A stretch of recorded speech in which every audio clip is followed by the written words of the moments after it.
there, beautiful travelers, and welcome to the old town of Lubeck, a perfect weekend getaway. But what should you do here if you just have 48 hours? We're going to show you some highlights and we're going to go off the beaten track and find some nice hidden gems. Are you ready? Let's explore!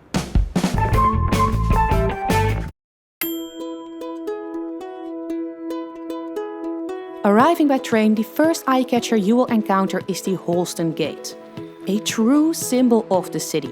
It used to be the third gate in line, but during the Industrial Revolution, people needed space and the gates were demolished. This one only survived because the Lubeck citizens voted it to stay by, hold it, a majority of just one vote. You might have noticed the towers aren't really leveled. The water around the old town and the lack of connection underground make them like two towers of Pisa. The inscription says harmony inside, peace outside. Remember, Lubeck was a rich city and they wanted to stay that way. War would just have cost them a lot of money. Don't tell me that the good old days are over. We're two hearts running wild.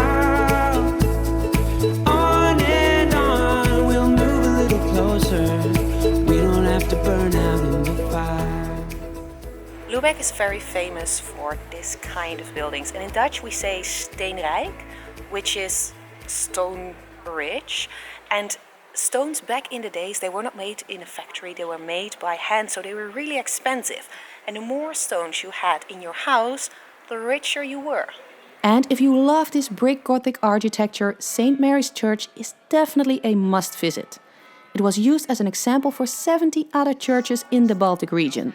So yes, this is a building of high architectural importance. I wanna know, what are you waiting for? I wanna know,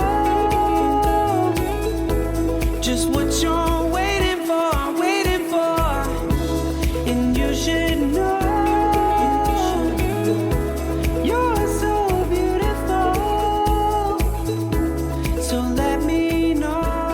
Walking the streets, I was surprised by the contrast within the old city.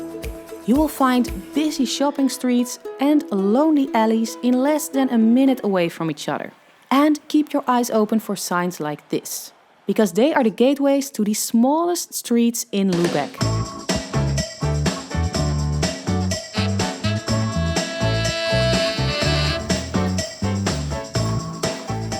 How beautiful this is right now, but back in the days these were actually the houses for the poor people. What used to be tiny rooms back in the Middle Ages are almost doll-like houses today, some of them over 400 years old. If you see a gas lamp, the alley is not privately owned and you're allowed to enter.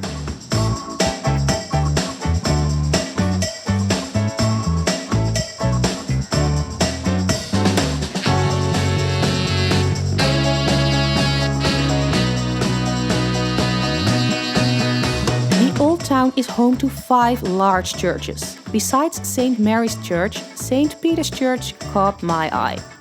Go around sunset and you will have a beautiful view over the city.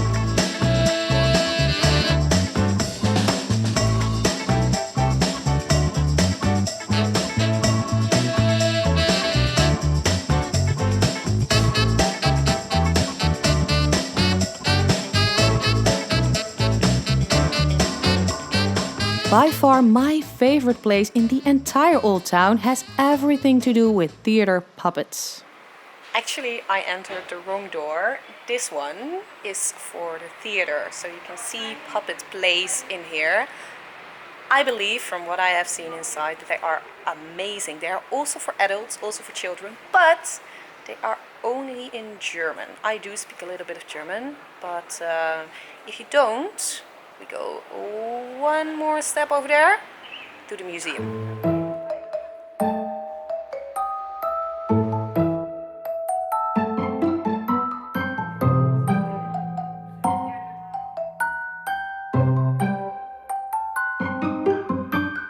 Inside you find a complex system of chambers and halls, which really makes you feel like being lost in Puppet World.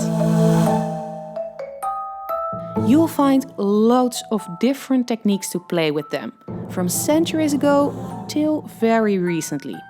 It shows really well how big the world of theater puppets actually is.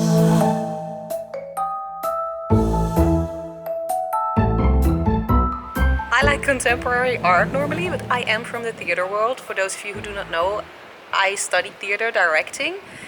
And to see all these puppets together and see them come to life on the screen, it's so cute. Alright, I think I'm going to smile for the rest of the day.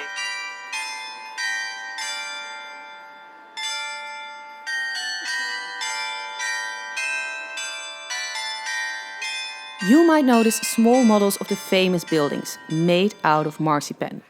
And, you guessed it, Lubeck is famous for it, especially this shop.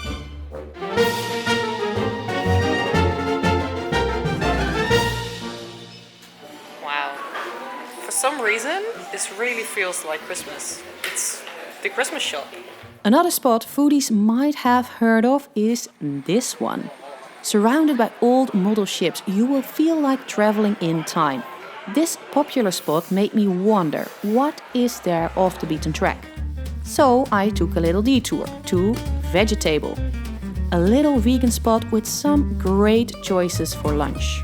They were just closing up in the afternoon, so after a good plate of food, I asked them for a nice spot for an afternoon tea. That's how I ended up here. Another vegan place with great coffee and even better cakes. And yet again with very heartwarming owners.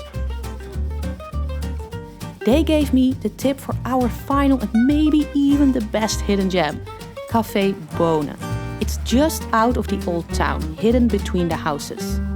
You must go here on a Sunday morning because the owner makes literally the best breakfast buffet in town.